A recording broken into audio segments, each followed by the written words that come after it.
আজকের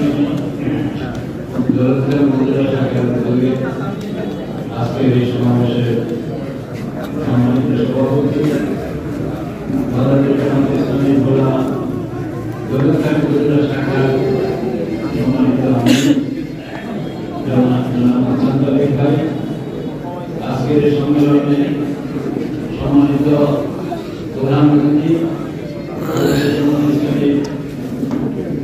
কেন্দ্রীয় assistant secretary general জনাব মোয়াজ্জেম হোসেন বাবু ভাই, উপস্থিত আছেন আজকের এই সম্মেলনের বিশেষ অতিথি বাংলাদেশ জামায়াতে ইসলামী কেন্দ্রীয় মন্ত্রিসভার সদস্য বরিশাল অঞ্চল টিমের সম্মানিত সদস্য জনাব ফখরুদ্দিন খান রাজি ভাই, উপস্থিত রয়েছেন ভোলা জেলা সম্মানিত নায়েব আমির, জেলা সম্মানিত সেক্রেটারি, বিভিন্ন দায়িত্বশীল ভাইয়েরা উপস্থিত।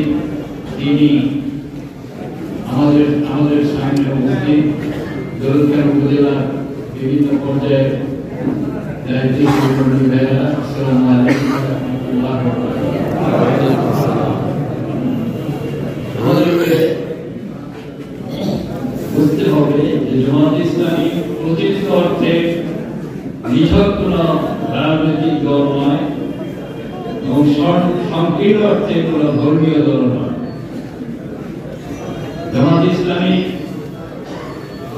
আল্লাহর সার্বভৌমত্বের ভিত্তিতে আল্লাহর জমিনে আল্লাহর দ্বীন প্রতিষ্ঠার জন্য সংগ্রামরত একটি বিপ্লবী সংগঠন।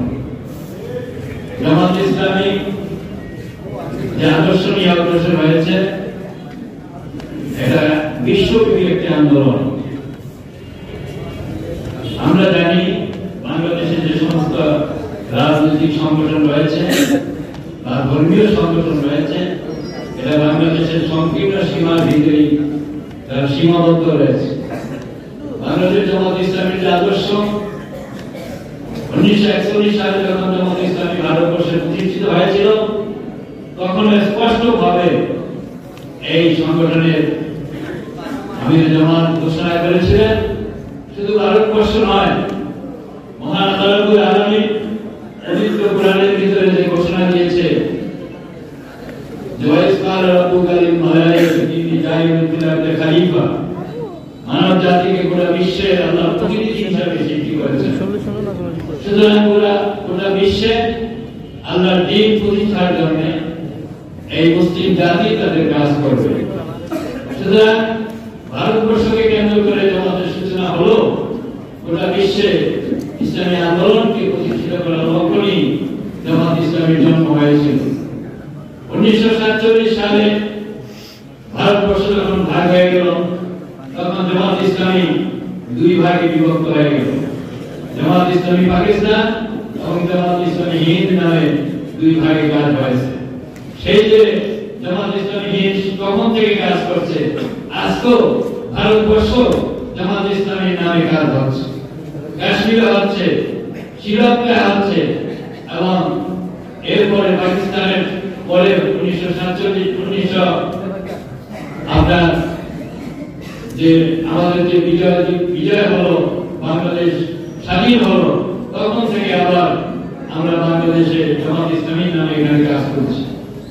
আমাদেরকে বুঝতে হবে, সংকীর্ণ রাজনৈতিক স্লোগানের জন্য আমাদের জন্ম হয়নি, আর সংকীর্ণ কিছু ধর্মীয় অনুষ্ঠান করার জন্য জামাত ইসলামী নয়। এজন্য জামাত ইসলামীতে যারা সামিল হয়েছেন তারা জানেন যে আমরা আজকে জামাত ইসলামীর সহযোগী সদস্য হিসেবে প্রথমত জামাত ইসলামীতে এসেছি।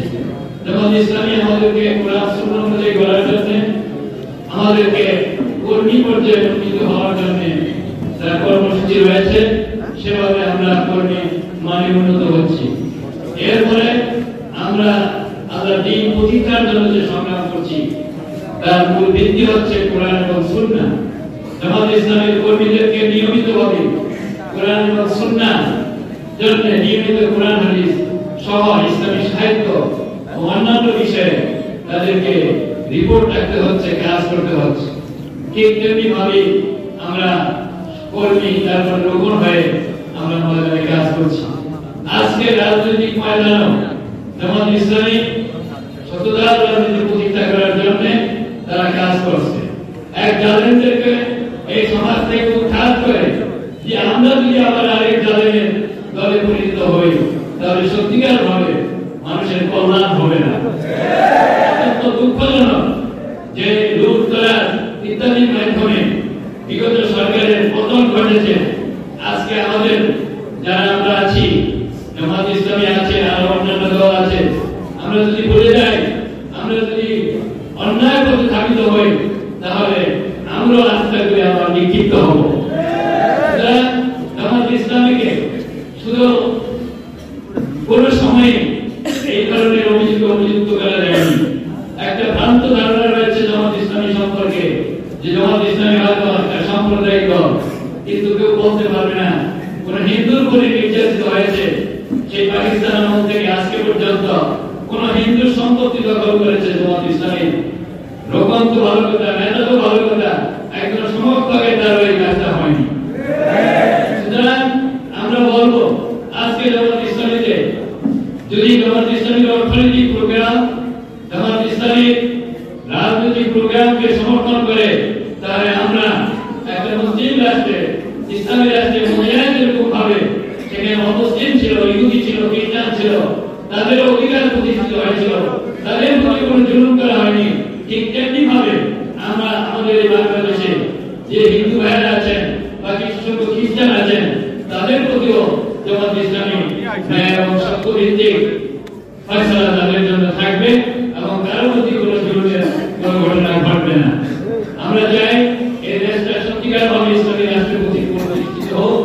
রাসূল পাক সাল্লাল্লাহু আলাইহি ওয়াসাল্লাম যে ইসলামী রাষ্ট্র কায়েম করেছিলেন, খোলাফায়ে রাশিদিন যে ইসলামী রাষ্ট্র কায়েম করেছিলেন, সে ধরনের একটা ইসলামী রাষ্ট্র কায়েমের জন্যই জামাত ইসলামী কাজ করছে। এবং শুধু রাসূল পাক সাল্লাল্লাহু আলাইহি ওয়াসাল্লাম নয়, আদম আলাইহিস সালাম থেকে শুরু করে যুগে যুগে নবীরা এসেছিলেন আল্লাহর নির্দেশিত পথে, আল্লাহর সেই কিতাবের ভিত্তিতে, আল্লাহর পথের নির্দেশের ভিত্তিতে গোটা মানব জাতি দুনিয়ার কল্যাণ এবং আখিরাতের মুক্তির জন্য তারা যে কাজটা করে গিয়েছেন। জামাত ইসলামী সেই পরিপূর্ণ ইসলামের বাস্তবায়নের লক্ষ্যে কাজ করে যাচ্ছে। আমরা আশা করব ইনশাআল্লাহ আমরা যারা এখানে জামাতে শামিল হয়েছি, আমরা এই লক্ষ্যকে সামনে নিয়ে আমরা ক্রমান্বয়ে আমরা সেই আমাদের মান উন্নয়ন করব এবং দেশের অন্যান্য জনগণ যারা আছেন তারাও আল্লাহর দ্বীনকে বুঝবেন, জামাত ইসলামীকে বুঝবেন এবং জামাত ইসলামীতে শামিল হয় এদেশের সত্যিকার ভাবে একটা ইসলামী রাষ্ট্র প্রতিষ্ঠার জন্য যথার্থ ভূমিকা যারা রাখবেন। এই আবেদন থেকে আমি আমার সংক্ষিপ্ত বক্তব্য এখানে শেষ করছি। আসসালামু আলাইকুম।